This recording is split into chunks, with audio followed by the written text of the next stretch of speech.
I'm a teen about to have a birthday and I've got a tween autistic brother. He uses his iPad for everything. To eat, sleep and get ready for school. Everything. He goes through 7 or 8 iPads a year, which is a tremendous financial strain on my parents. We were supposed to go to my favourite restaurant and an escape room for my birthday, and my parents were meant to be paying for most of that, but I saved some of my money to help them out. My brother broke his iPad again last week, so my parents had to pay for a new one, and they said they wouldn't be able to take me out for my birthday. I said that was fine because I still had enough money to take myself for dinner, so I asked them for my saved money back, and they told me they had to use it for the new iPad. I got really upset by this and asked them why they'd do that without even telling me first, and they said they knew I'd say no and that my brother needed the iPad. I said that my brother could have waited a week, that I never come first, and that they needed to prioritise me for once over him. They both got angry at me, and now aren't going to be doing anything for my birthday because they said I need to stop being so selfish and stop being an idiot because I'll never know how hard it is to raise an autistic child and that his needs will always come before my wants. Am I the idiot for telling my parents I need to come first for once? Not the idiot. Dude, they took your saved money and then punished you for getting mad that they took your money. And they got mad that you asked to come first just once. That would send me over the edge. I really get upset when I read these stories about a child having to take a backseat to a sibling with special needs. It's so unfair, and my heart goes out to you. Your parents are doing you a disservice, and it's just plain cruel. The only thing I can think of is to perhaps contact a family member, an aunt or uncle, or grandparents if they're in the picture, and explain your life to them. They might be able to help you out. This post honestly broke my heart. OP saving up their own money to throw themselves a birthday party and to have that stolen from them and told to deal with it. So cruel.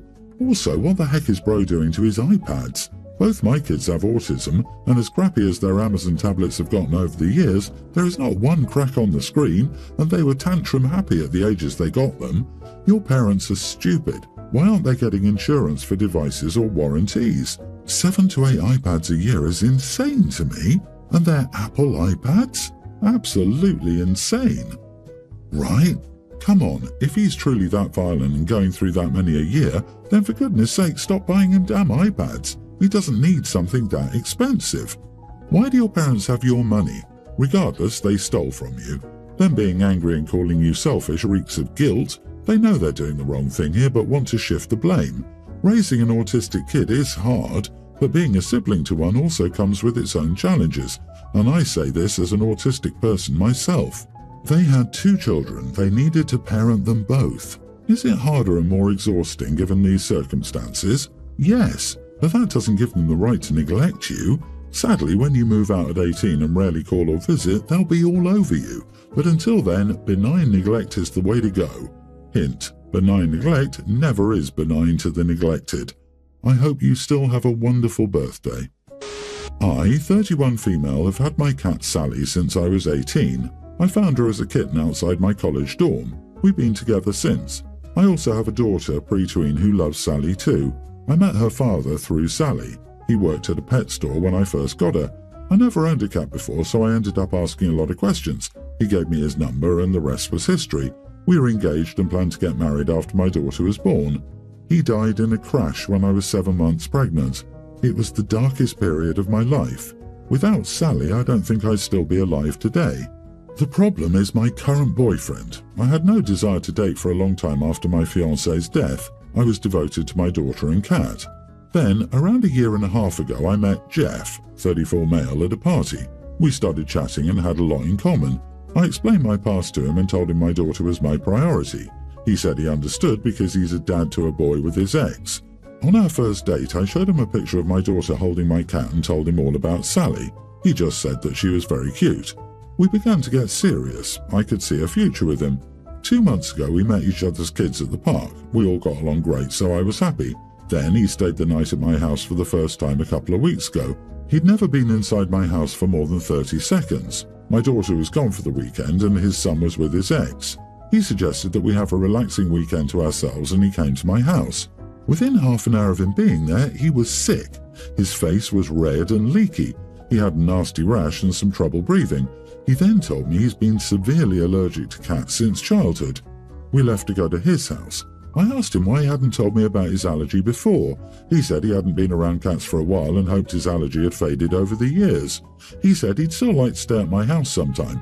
I questioned how we do that with Sally. Immediately said, "Just have your mom take it or drop it off at the shelter." I told him that I would never get rid of Sally. He was hurt that I'd choose just some cat over his comfort in my home. Plus, my mom loves Sally, so I'd still be able to see her if she stayed at her house. The argument escalated. He was mad and made a weird comment about how I keep my cat only because of my dead fiancé, that I'm having an emotional affair with some dead guy. He said Sally is old and will die soon anyway, so it doesn't matter. She's still very healthy. He'd been so kind and understanding before, I was caught off guard and hurt. I broke up with him. My mom got upset about how I'd ruined everything. She's wanted me to find a new boyfriend since my fiancé's death. My friends have been saying I shouldn't have ended things over this and made a compromise with him. The negative feedback has made me wonder if I was too harsh. Am I the idiot? Not the idiot. Someone who is okay with just dropping a pet that a person has had for over a decade at a shelter so callously shows the side of a person I wouldn't be interested in dating. Especially not the way he automatically went to an emotional affair so quickly. It makes me think he may have problems with a man's child down the road as well. Also, OP, you should have a conversation with your mom. Jeff showed some red flags that your mom is okay with, so you have a man is concerning. And it's her daughter's pet too. He has a kid, yet he can't see how horrifying it is to suggest dropping a beloved child's pet off at a shelter. If I was in OP's friend circle, I'd be riding at dawn. I can't believe she has friends who think she overreacted. If anything, she underreacted. I'd be trying to figure out how to get cat hair into his car. I like you, you're my kind of petty. He said just have your mom take it or drop it off at the shelter. Ha ha, eat crap, sir. I don't know why your mom and friends think a guy who wants you to get rid of your cat for him is worth even a second of your time. The lack of empathy in that sentence alone is enough to run for the hills. It's not just about the cat, it's about how he doesn't see it as a living being. My boyfriend, 28, and I, 27 female, have been dating for 3 years. I'm a physical therapist and he's in residency for internal med, which will last 4 to 6 years, depending on what he wants to specialize in. We met in college when he was in med school and I was in the PT graduate program. He's in year 1 and his salary is barely enough to cover rent. The rent is $2,600 for both of us and $1,300 a person, not including utilities. It's expensive because we have to live near the hospital as he has to call sometimes. With food, car insurance, gas, etc., he's just making it. And with interest rates on his student loans, he doesn't want to take more out to live. I make over double what he does and he wants me to cover most of the rent. But I feel hesitant because he said he doesn't want to get married until he's done residency and becomes a fully qualified doctor. We've been dating for 3 years and living together for over 2, and I feel like waiting 3 to 5 more years to get married is way too long. He says it's because he can't marry me with so many loans. But I have a lot of loans as well. Not as much as him, but it's not like we both don't have a lot of student debt. I also just started making this much money and have been putting in lump sums to pay off my student loans. I just feel like if he's going to wait so long, he probably isn't sure about this relationship, and I don't want to pay into a relationship he doesn't feel confident enough about to go further in. I told him I don't want to pay more towards rent until marriage, and he's accusing me of pushing him before he's ready. I've dropped the topic of marriage, but he keeps pushing for me to cover more rent, saying if I'm not willing, how can he consider the relationship serious enough for marriage? We also want kids, and I don't want them out of wedlock, so in 3 to 5 years, I will be 30 or 32 before we even try for a child. I'm not saying we will have one now, it's too early, but I'm not sure this timeline works for me, especially since we've been dating for 3 years. But he thinks I should cover more even if we weren't serious enough for marriage, since I make more. Not the idiot. I'm sure you know all the I put you through med school and you dump me after you're making the big bucks stories. I'm not saying boyfriend is one of those, but you'd be silly to ignore the phenomenon. What would he be doing if he was single? Asking a roommate to pay more? No, he would only ask a girlfriend. He obviously needs you to subsidize his life but won't give you any scrutiny in return. His job requires living in a high-rent area, so he's close enough for on-call, but he wants you to subsidize his convenience, yet doesn't want to talk about marriage after being together this long. If money is the problem, Most folks look for something cheaper, but apparently only he gets to be cheap. There are many stories about people who help their partners during studies, residency, internship, just to be abandoned when their partner no longer needed their help. This is a popular scheme. You have the right to protect yourself. Can't marry you because I have loans is a bizarre notion. What, will those loans disappear once he becomes a fully licensed doctor? No, he'll have them for years and years. Honey, he won't marry you because he's already reaping the rewards, meaning he has no more benefits to gain with marriage. Cut your losses and move on. I've been with my husband for 4 years, married for 1. He has 3 kids from his ex-wife. Admittedly, he has a strained relationship with his kids because his ex-wife and he had a bitter divorce. She took the kids and left the country. There was a lot of parental alienation going on. The kids live in a boarding school in their home country. They visit their mum on the weekends and spend holidays with us. The kids are 2 teens and a tween. 4 months ago, their mom sadly passed away. My husband has full custody and wants to move the kids back once this semester finishes. The kids don't want this as they're comfortable in boarding school and have their maternal family there. They have asked their maternal grandparents to fight for custody. They don't have the means to do that. My husband is still insistent. I told him he was being selfish. After losing their mom, it's not a good idea to rip them away from their only other support system. That boarding school has been their home for most of their lives, and it would be cruel to rip them away now. I suggest taking this more slowly or even moving there to be near them. I work remotely and my husband can move his job. My husband is furious at me, accusing me of being an evil stepmom and hating the kids. He says he's rethinking our marriage. I don't know what to do. I want what's best for the kids.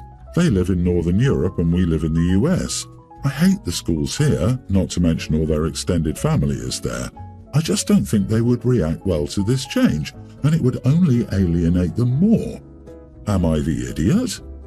Edit, I feel like I need to add this. My husband doesn't want to move back, mainly because of his ex's family. My husband's parents and his ex, let's call her Laura, were best friends, so my husband and Laura grew up together. They started dating at 19. At 20, my husband lost his parents, so Laura's family took him in and supported him through university. When Laura got pregnant with their youngest, she said she wanted to move to the US, so they did with the help of her family. When the youngest was 1 year old, a man reached out to my husband, claiming to be the possible father of the kid. Turns out Laura had been having an affair for 2 years and the whole family knew. That's why they insisted on moving to the US, because Laura herself didn't know who the father was and the guy wanted a paternity test. Long story short, a test was done, hubby was the father, she moved back with the financial support of her family, and my husband was left alone in the US. Since then, he's been no contact with the whole family and bit his tongue for the sake of the kids, but moving back would mean seeing them regularly. These were people he considered to be his second parents. Laura's siblings he considered his siblings. It sucks to be the only compassionate and thinking person in a couple, doesn't it? OP, all your reasons to leave the children in place and move yourselves to be near them and their support system and extended family sound really well thought out. Yeah, you really sound like an evil stepmother for that. But yeah, imagine the crap show if 3 upset teenagers are brought to another continent to live, away from their school, friends and maternal family, just because, what, their dad can? Because he has full custody? Watch him flex his power since his ex is dead and she can't stand in his way. Or does he not want to spend the money on the boarding school? And your husband is rethinking your marriage because you disagree with him. Maybe he isn't the only one that should be rethinking things. Not the idiot. It's astounding he had a contentious divorce from his children's mother. Truly a mystery how that might have happened. OP, I think your suggestions make the most sense. But if the dude had his kids ripped away from him like you described, then I get him wanting to make the most of this opportunity to have a relationship with them without any parental alienation interference. But ripping them away from their entire support network, friends and a school they adore will not build a great relationship with them. It's just going to alienate them further, and they'll go completely no contact when they're 18. Your husband is being selfish, and his kids are going to resent him for it. My 22 female boyfriend, 26, unfortunately just lost his mom, 46, to breast cancer a couple of weeks ago. She got the diagnosis in early 2020 and started treatment right away, but had a lot of adverse side effects and eventually decided to stop treatment altogether about a year ago.